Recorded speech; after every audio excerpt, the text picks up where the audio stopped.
All right, this is example 2 from lesson 1.3.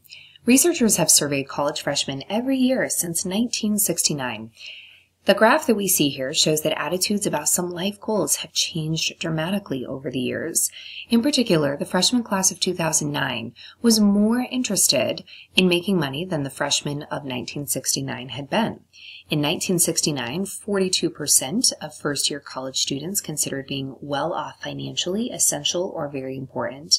From the period from 1969 through 2009, the percentage increased by approximately 0.9% each year.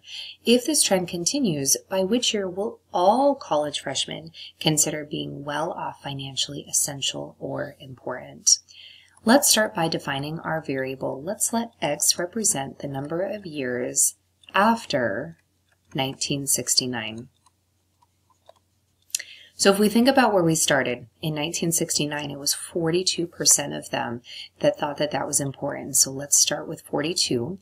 And it says here that that percentage increased by approximately 0.9 each year. So if we have an increase of 0.9 each year, let's multiply 0.9 by the number of years since 1969, which is x.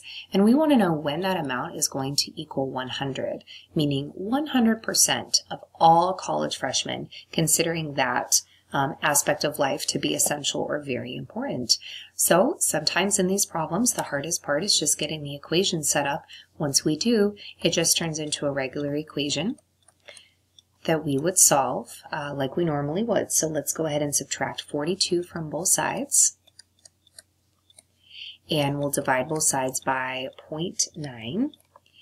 And x ends up equaling approximately 64.4. So that means that 64 years after 1969 is when 100% of college freshmen will consider money to be very important.